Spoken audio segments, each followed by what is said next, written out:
learning, and so on.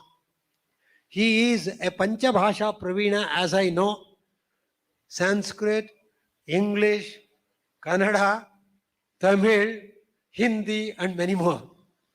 I have seen him as a young boy of 5 years. He happens to be the son of my Sanskrit guru, Dr. M.A. Lakshmi Tatacha, a world-renowned Sanskritist who started the Academy of Sanskrit Research in Melukote in 1978, and it rose to the level of a global university, global research organization promoting and propagating study in Sanskrit Visishtadvaita philosophy.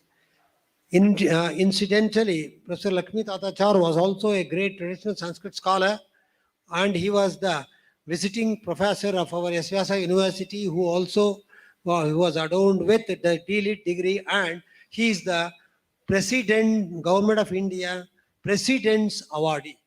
So we are most honored to have such a distinguished scholar in Sanskrit, philosophy, modern computers, and so on, like Dr. M.A. Alvar, to give today's satsang, which he has chosen, which he is going to speak. Now to Dr. M.A. Alvar, please.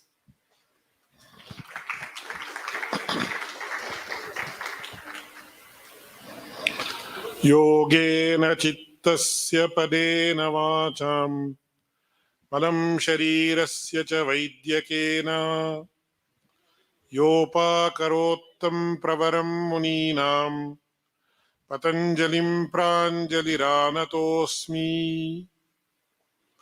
काषायशोभिकमनीयशिखानिवेशं दण्डत्रयोज्ज्वलकरं विमलोपवीतम् उद्यद्दिनेशनिभमुल्लसदूर्ध्वपुण्ड्रम् रूपं तवास्तु यतिराजदृशोर्ममाग्रे तस्मै रामानुजार्याय नमः परमयोगिने यश्रुतिस्मृतिसूत्राणाम् अन्तर्ज्वरमशीशमत्. I feel it's a great honor for me to be here on this wonderful occasion of the International Conference on Frontiers of Yoga, which is being held in the S-VYASA University for the last several decades.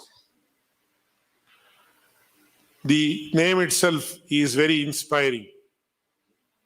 They call it as the International Conference on the Frontiers of Yoga. In fact, yoga is a subject which in reality does not have any frontiers. It is beyond frontiers. But what we can understand of yoga is like a drop in the ocean. Because yoga, or the vastness and depth of yoga, cannot be gauged by anybody. It is such a vast topic, it's like an ocean. And the more and more we know about yoga, we realize that we know less and less about it. I am also greatly honored and privileged to have been introduced by a great scholar like Melukote Sridhar, who himself is an outstanding scholar and also a Fulbright scholar who showcased the knowledge of the traditional Indian sciences in the United States nearly 2 decades ago.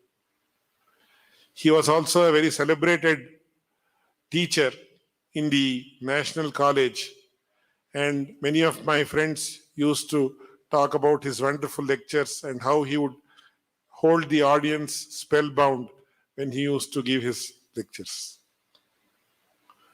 Another very important aspect is this entire conference is being held under the stewardship of respected Guruji Sri Nagendra Ji, who was one of the pioneers in the movement of Sanskrit and science, if I may put it that way.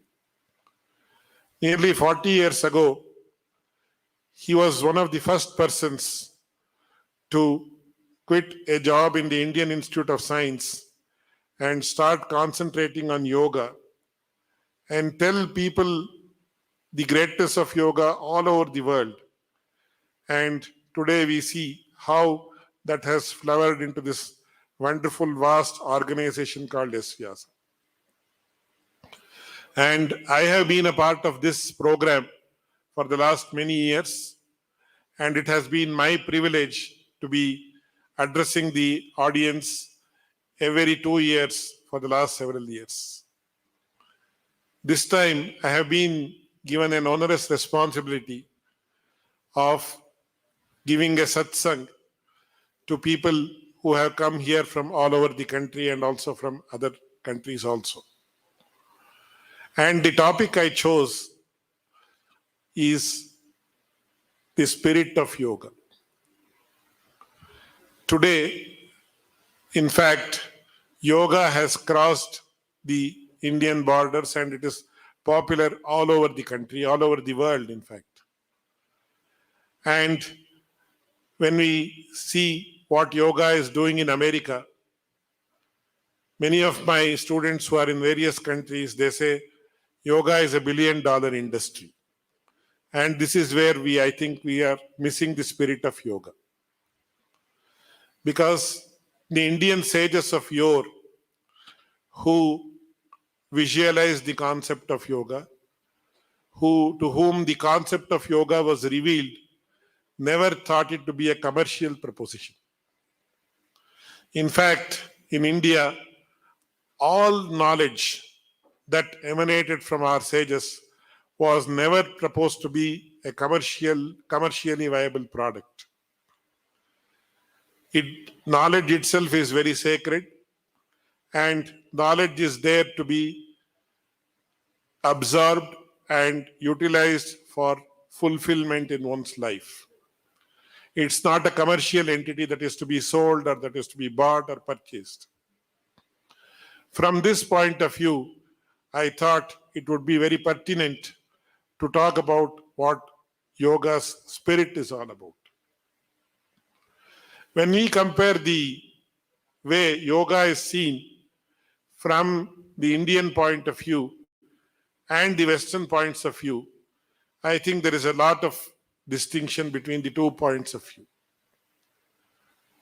First of all, when we start practicing yoga, what do we understand by the word yoga? Generally, we say he is performing yoga, he is doing yoga, etc. The word yoga is used in a very, very limited sense. It is used only in the sense of asana and pranayama. And this asana and pranayama is generally used by people to maintain physical fitness and also to overcome any disease that they have, either mental or physical. So yoga is used severally as a therapeutic tool rather than a tool that will lead us to spiritual emancipation. And therefore, yoga is also used as a tool to remain fit, which will enable us to have physical fitness and then play games like cricket, hockey, or football, or things like that.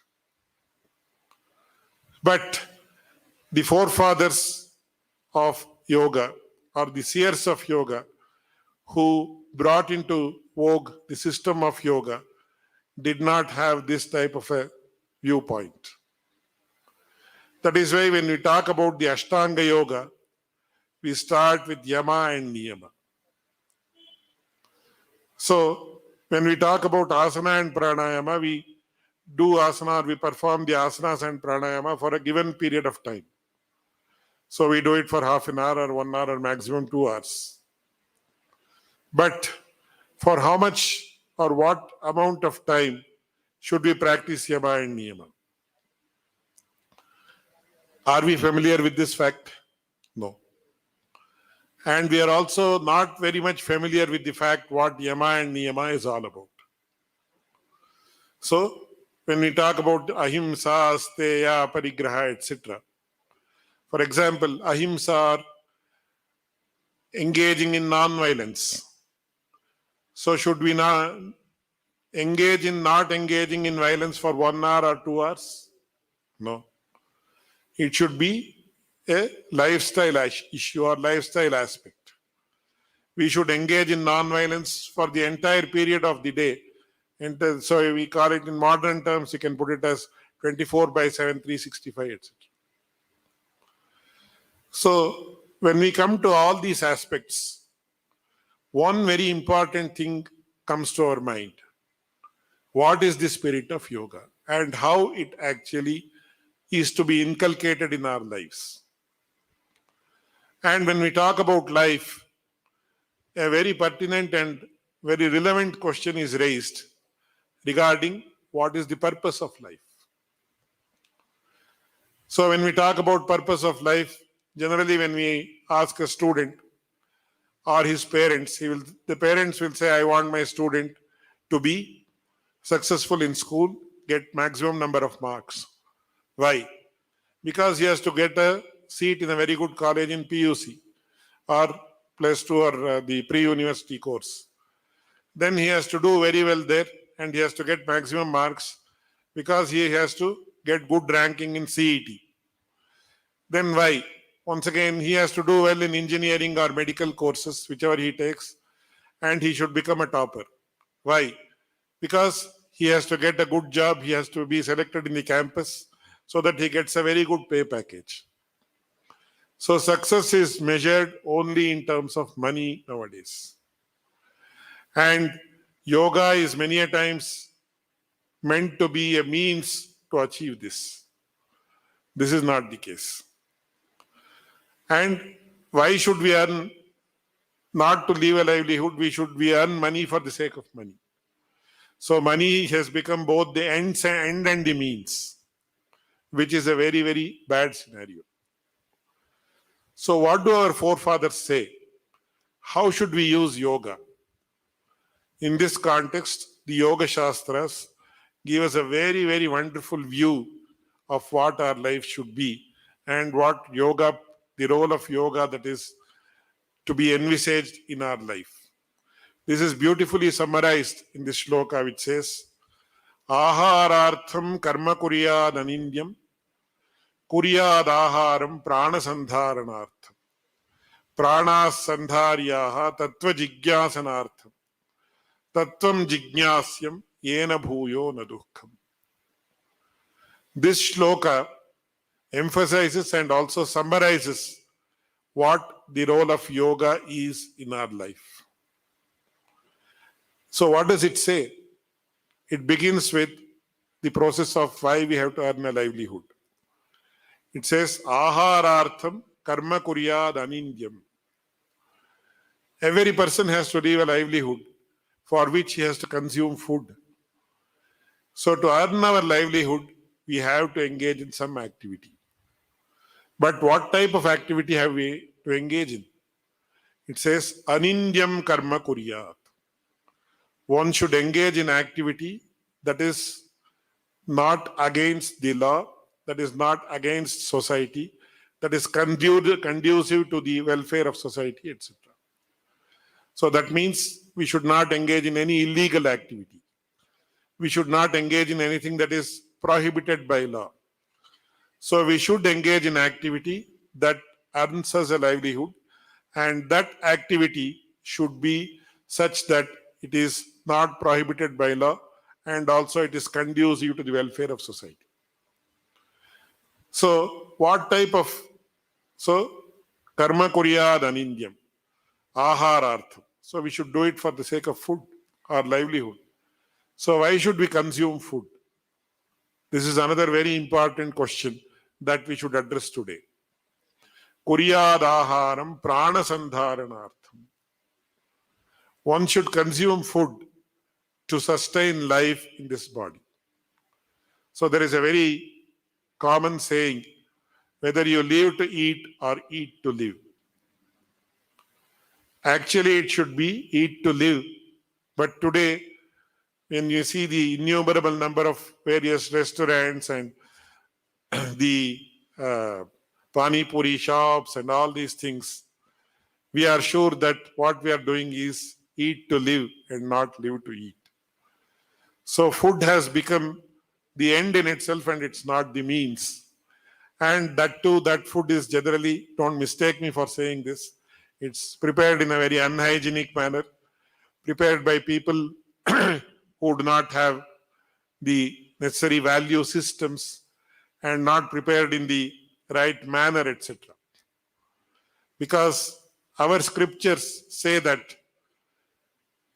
it is very important that the food is prepared by a person who is having lot of good values, who does not have bad habits, etc. Because there are several illustrations. I will not go into that detail.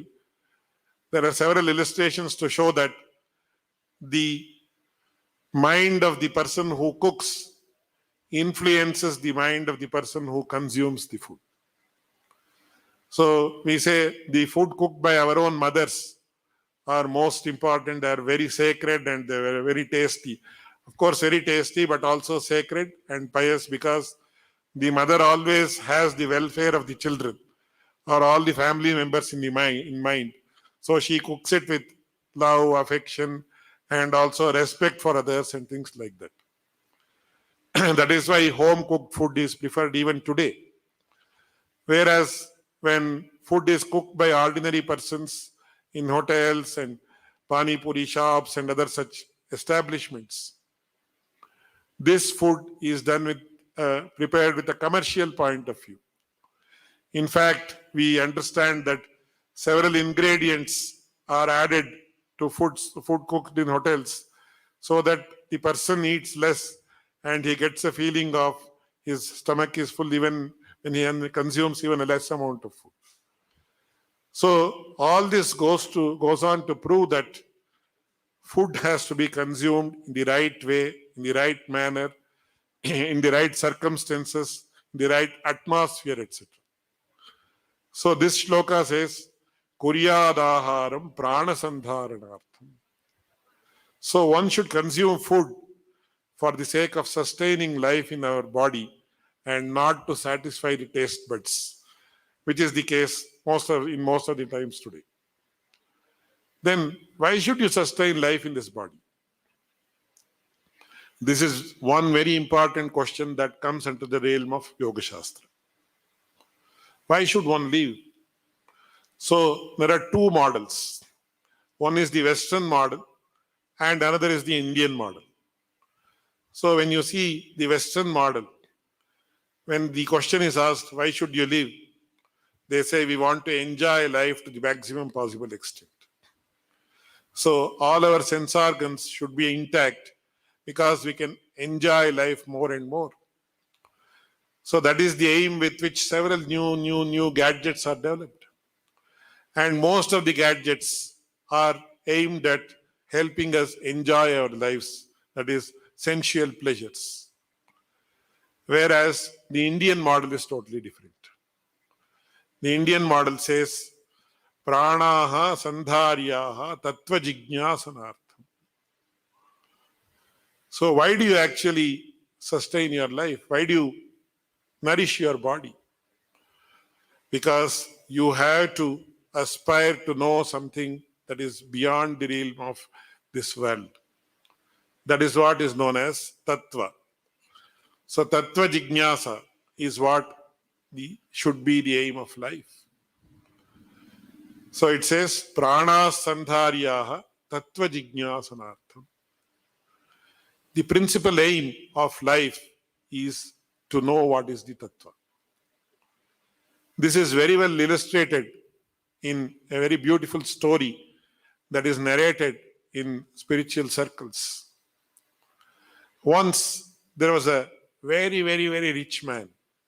Probably you can take it as someone like Bill Gates or Warren Buffett or some very rich person who does Jeff Bezos, or you can name such a person.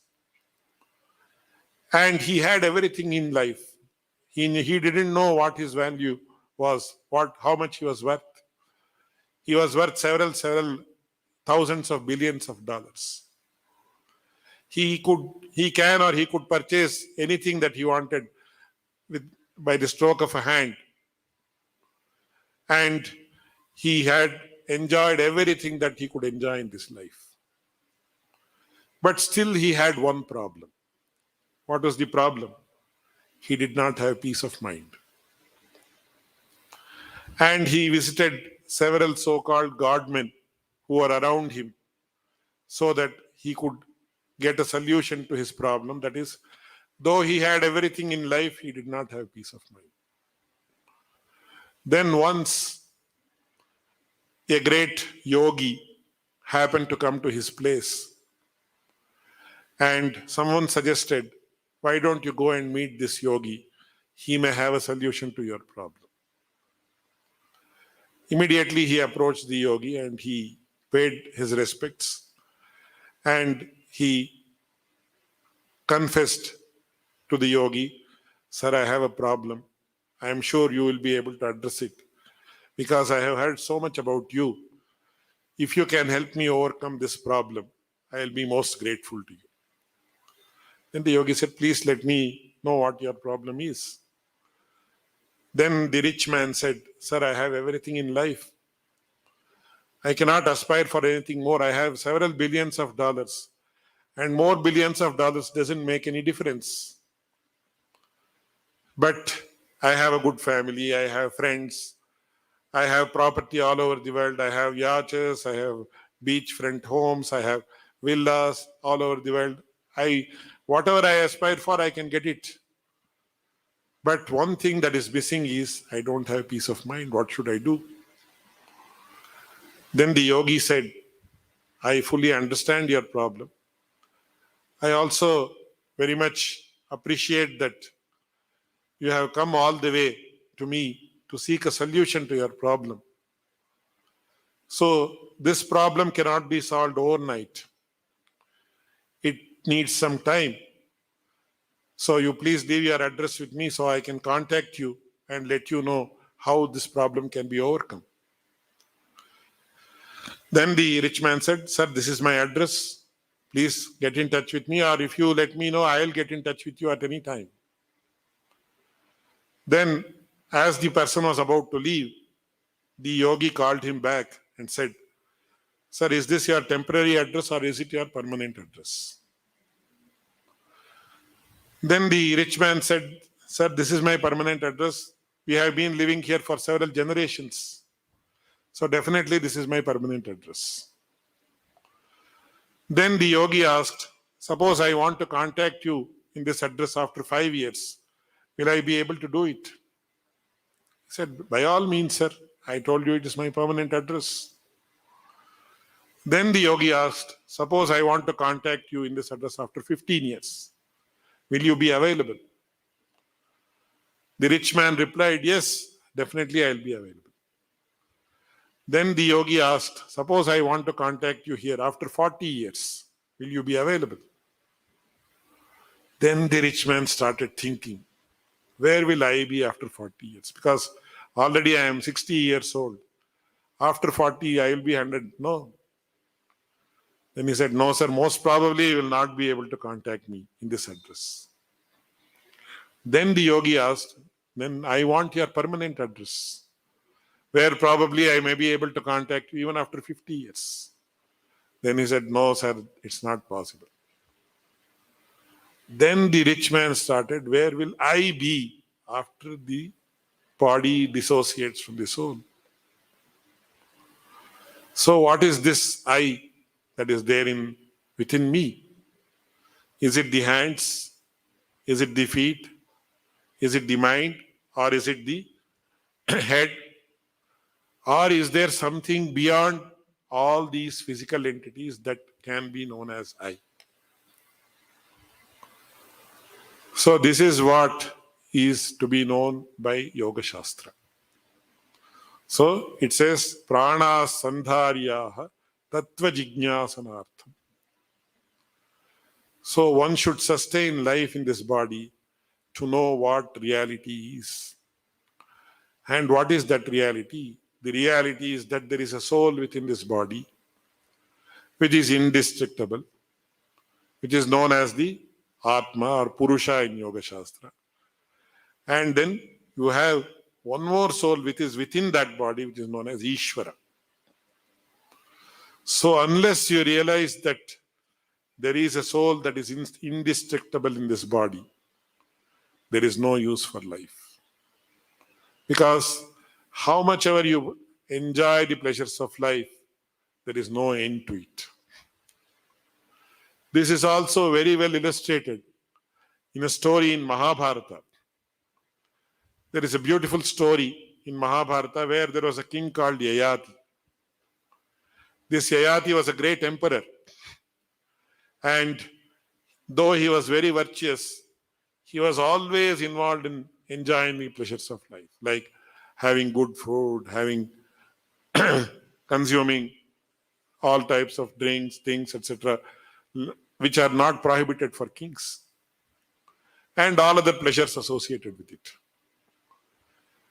When he was about to grow old, he came to realize that without youth in the body, one cannot enjoy the pleasures of life.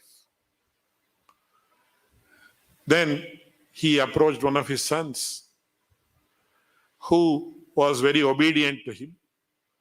He was his most loving son. Though he had several sons, one son was a chosen son because he would obey anything that the king said. He asked his son, this is how the story goes. Whether it can happen in reality or not is a different question. So he actually called his son and said, "Oh son, can you exchange your youthhood with me? I will give you my old age and you give your youth to me." This son was so obedient. He was so enamored of his father's affection that he immediately agreed, it seems. And it seems he transferred his youth to his father.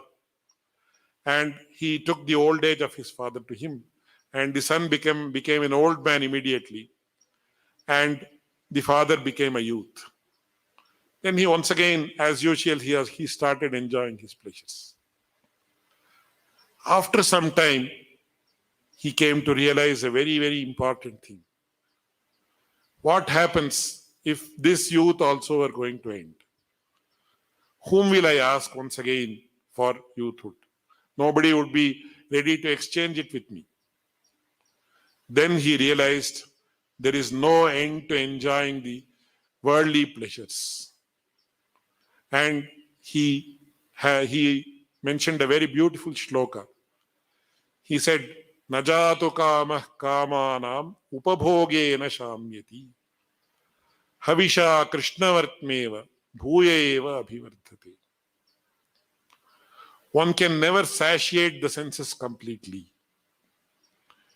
So if there is a brewing fire, and if you want to douse the fire, if you pour more petrol into it, can you douse the fire? The more and more petrol you put, the fire will become more and more profound. It will become more and more. It will become a larger fire. Similarly, he said, nobody can satiate the senses by fulfilling the wishes of the senses. And he said, Havisha Krishnavartmeva. For those who know Sanskrit, it's a very, very meaningful word because fire is also known as Krishnavartma. So when there is a fire from here to that place, it leaves a black trail. Similarly, enjoying more and more pleasures will leave a black trail. It will leave a very bad trail on our psyches. That is why Yoga Shastra very clearly emphasizes, enjoy pleasures within the framework of that, within the framework of your ashramas, within the framework of the social status that you have. Don't go beyond it.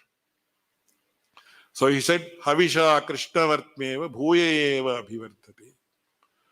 One can never satiate the senses by offering them what is to be offered.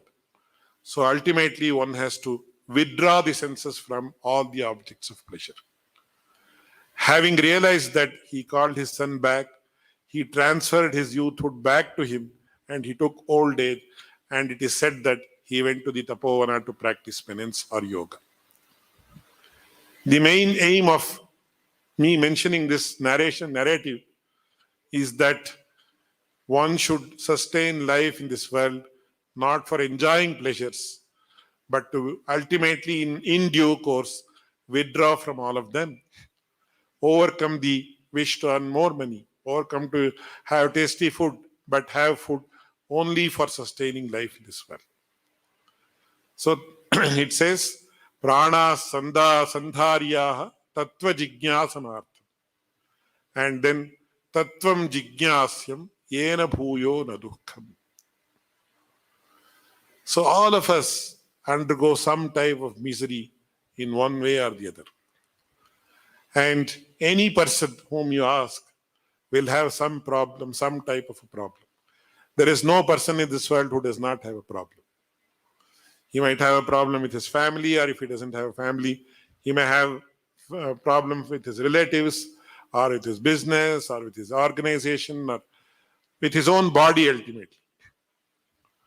So all of us undergo misery in one way or the other. That is why only in the Indian context we see or we talk about tapatraya, adhyatmika dukkha, adhibhautika dukkha, and adhidaivika dukkha. That is, miseries which are categorized into three divisions, namely adhyatmika, adhibhautika, and adhidaivika. I will not go into the explanation of these. So all of us, every individual in this world is afflicted by all these three types of miseries. So if we have to overcome these type of miseries, then we have to engage in the practice of yoga, by which we go beyond all types of miseries. So only in the Indian Yoga Shastra we talk about 4 states of life.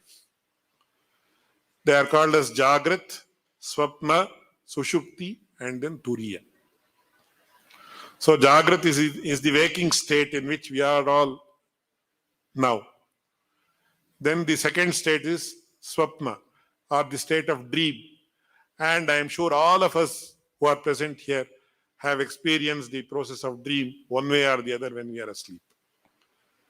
And the third state is where we are in deep sleep, or which we call as the subconscious state. And the Indian sages of yore, the yogis, have discovered or had discovered one more wonderful state of yoga, which is known as the Turiya state. In fact, when you literally translate these 4 words, Jagrat, Swapna, Sushupti, and Turiya. So the literal meaning of the word Jagrat is waking state. The literal meaning of Swapna is dream. The literal meaning of Sushupti is deep sleep. And the literal meaning of the word Turiya is 4th state. One may wonder why no name is given to the 4th state in this context. It is known as the 4th state because it is totally unknown to us. It doesn't have a name at all, so to speak. So it is called as the Turiya Avastha. So what is this state of Samadhi? But the Yoga Sutra and several other works call this state as the state of Samadhi. How do we understand this state of Samadhi? Very simple terms. So I will explain it in very simple terms. Of course, this is not a complete explanation. It's only a partial explanation. And also, it is only with an intention of making those who are not familiar with this term familiar. So what is the state of Samadhi? To put it in very, very simple terms. So all the while we are awake, we are thinking about something or the other. Even for one moment, when we are awake, we cannot stop thinking. Even if you say, I want to stop thinking, that is also a thought. So even for one moment, thinking does not cease. So this is known as Chitta Vritti in Sanskrit, in the Yoga Shastra parlance. But can you imagine a stage where you are awake but you are not thinking. We can only imagine it, because as of now, we are not able to experience such a state because it requires very, very, very difficult austerities and practice, etc. So, to put it in very, very simply understandable terms, the Turiya state or the state of Samadhi is that state where you are awake but not thinking. This is how one great yogi has introduced us to the state of Samadhi. And this is what, in very rough terms, in very broad terms, say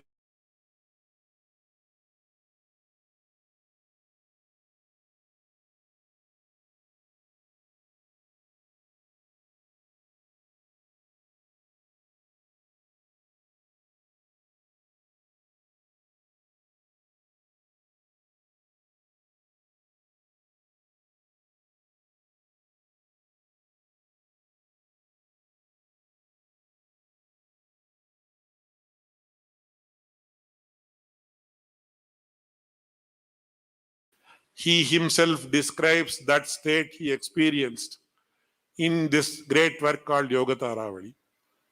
He says, Na jagaraha, is the person awake? No, he is not awake. Is he sleeping? Is he in subconscious state? No, he is not in subconscious state. Is he alive? He is not alive. Is he dead?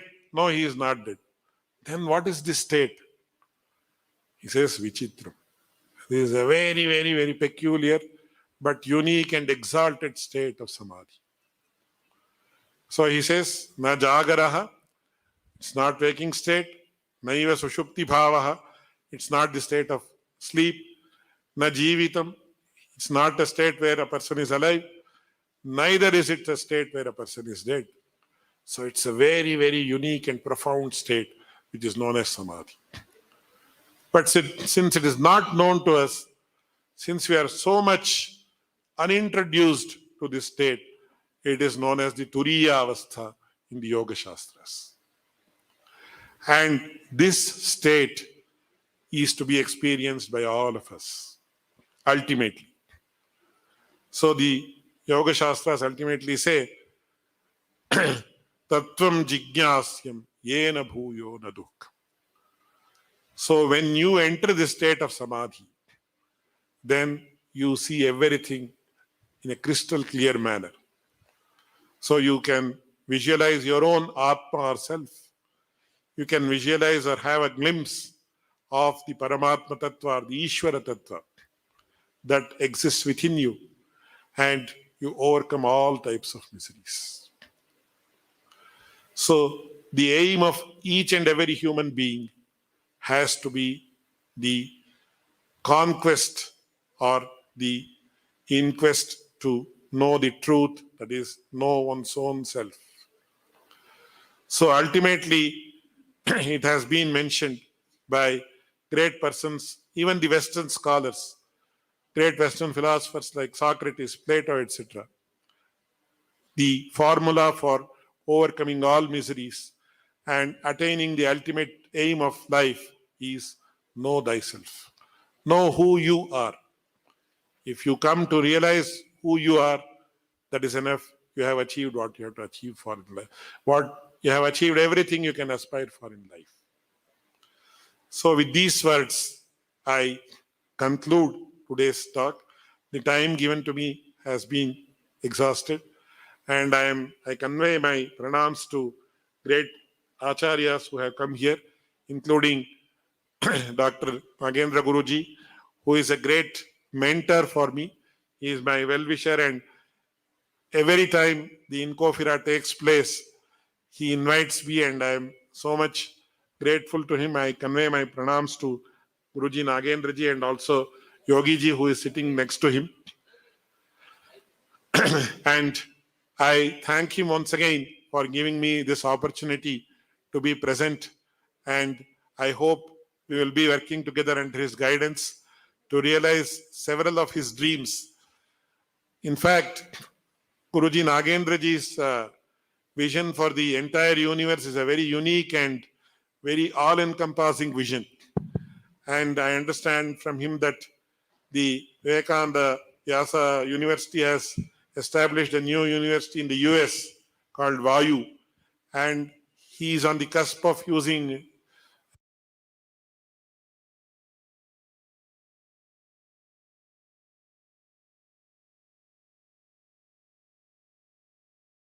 result in universal peace and harmony. So I offer my humble pranams to him, and once again I express my deep sense of gratitude to Guruji and Sri Sridharji and all of you for giving me this patient hearing. I hope you have benefited at least, and you have come to know something little bit about what Yoga Shastra is all about. Thank you very much. Sarvebhyo namo namah.